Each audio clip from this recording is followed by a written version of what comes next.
करके आया हूँ।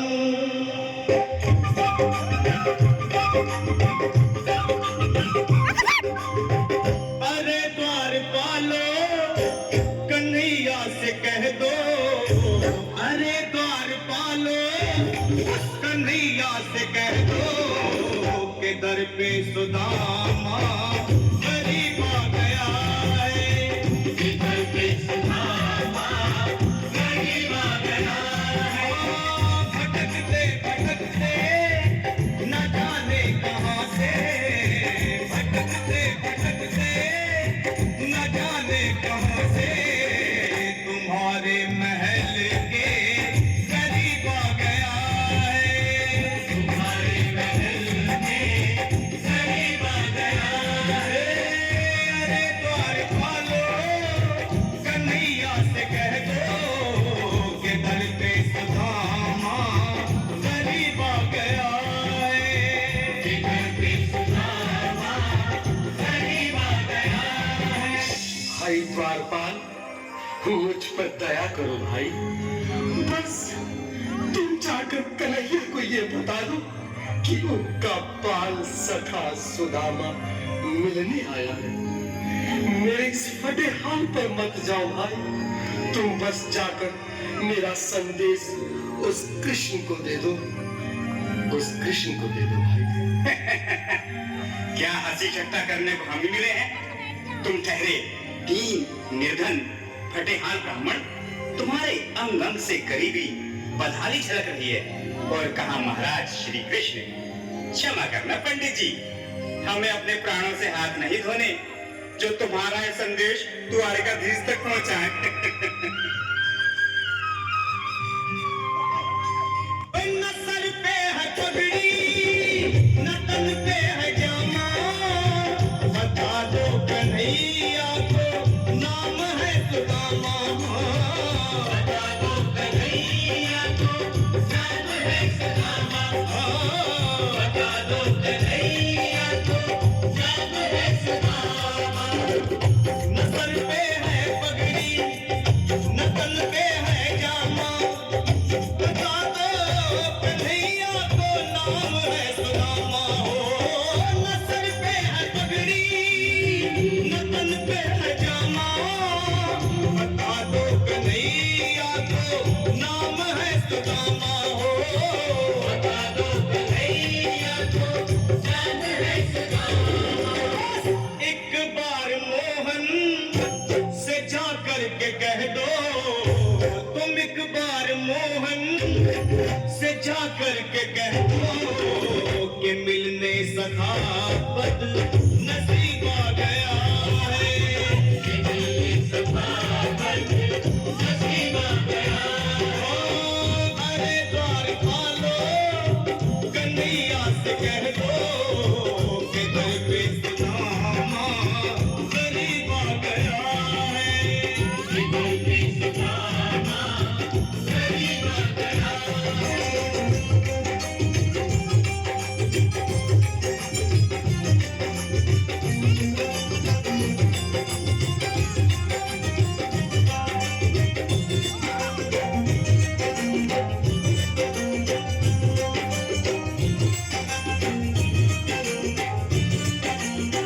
सुनो भाइयों, अब मेरी भी सुन लो।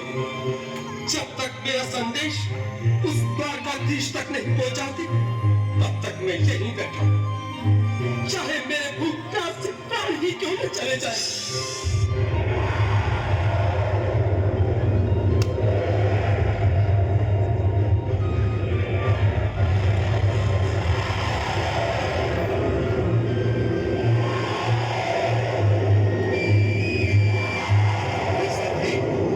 ये ब्राह्मण तो बहुत लकी है। हाँ भैया, सुबह से शाम होने को है, पर ये यहाँ से जाने का नाम ही नहीं ले रहा। अरे देखो तो सही, इसकी देह कैसे कांप रही है, लगता है जैसे प्राण हाथों पर अटके हैं। भगवान न करे अगर ब्राह्मण ने यही प्राण त्याग दिए तो, और अगर ये सच में द्वारिकाधीश का मित्र हो तो क्या होगा भैया? सही कहते हो। अगर ब्राह्मण हत्या का पाप लग गया तो पीढ़ियां नरक भोगेंगी। अगर महाराज का मित्र हुआ तो अपनी आने वाली पीढ़ियों को नरक में डालने से तो ये संदेश पहुंचाना ही ज्यादा अच्छा है। क्यों ना महाराज का संदेश पहुंचा दें? ऐसे करो, तुम जाओ भैया। तुम जाओ भैया, तुम उम्र में बड़े ठहरे, मेरी बात को समझो, तुम ही जाओ। देखो भाई, मैं ठहरा बाल बच्चेदार परिवार वाला, मेरे पूरे माँ बाप हैं, तुम ठहरे कुंवारे अकेले। अच्छा, मैं ही जाता हूँ। बिल्कुल थोड़ा थोड़ा रास्ता ले ले, बिल्कुल बीच में ही। दोनों सिंह जी आज भी लीलाधारी के चेहरे पर मुस्कान है। लगता है जरूर कोई नई लीला रचने वाले हैं। द्वारकाधीश की जय हो। कहो द्वारपाल, इस समय कैसे आना हुआ? महाराज, क्षमा चाहता हूँ, पर कारण ही कुछ ऐसा है। द्वार पर एक ब्राह्मण स्वयं को रुक क्यों गए? आगे बोलो। द्वार पर एक गरीब ब्राह्मण स्वयं को आपका मित्र बताता है, आपसे मिलना चाहता है। अपना नाम सुदामा बताता है। सुदामा? क्या कहा? सुदामा? मेरा बाल सखा सुदामा? मेरे बचपन का मित्र सुदामा? सुदामा, मेरा मित्र सुदामा। सुदामा। नाथ, वस्त्र संभाले, चरण पादुका तो पहन ले। स्वामी, स्वामी, स्वामी,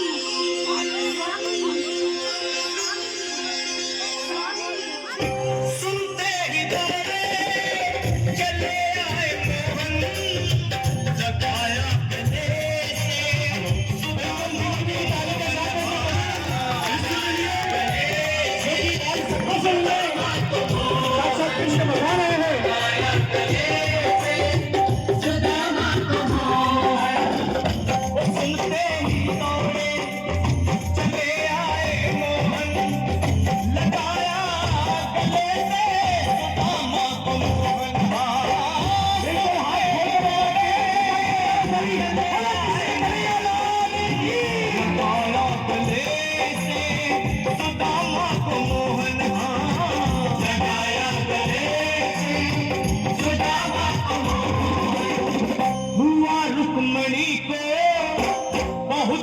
अचंभा हुआ, रुक्मणी को बहुत ही अचंभा।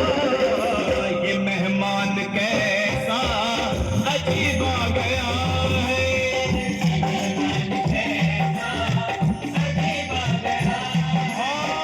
हुआ रुक्मणी को बहुत ही अचंभा। ये मेहमान कैसा अजीब आ गया है।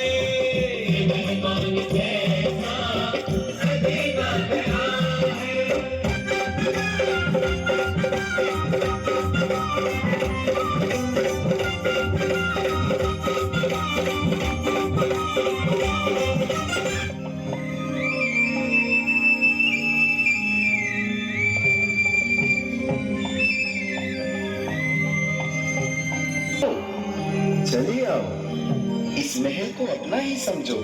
मेरे बाल सखा, शर्माना कैसा? चले आओ। रुक्मणी, रुक्मणी, मेरे मित्र के स्वागत की तैयारी करो। घबराओ मत। सुदामा, सिंहासन पर बैठो। नहीं नहीं, मैं आपके सिंहासन पर कभी नहीं महाराज। ये पाप मुझसे न होगा।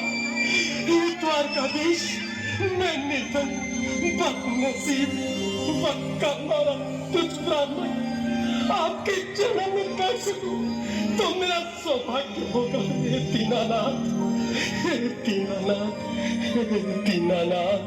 सुदामा, मुझे महाराज कहकर प्रताड़ित ना करो। मैं संसार के लिए द्वारकाधीश हूँ, पर तुम्हारे लिए सिर्फ तुम्हारा बाल सखा हूँ। मुझे बचपन की तरह कृष्ण, कन्हैया या मोहन कहकर पुकारो। महाराज,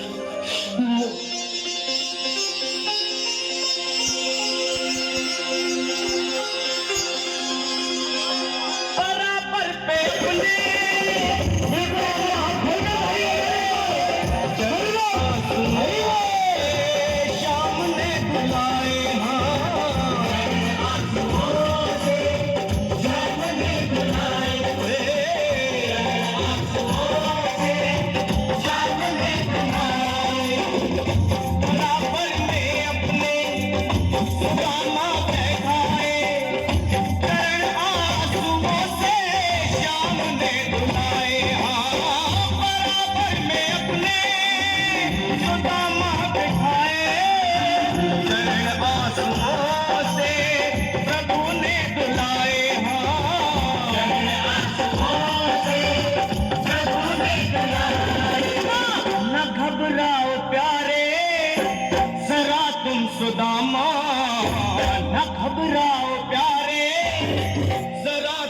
सुदामा खुशी का समा तेरे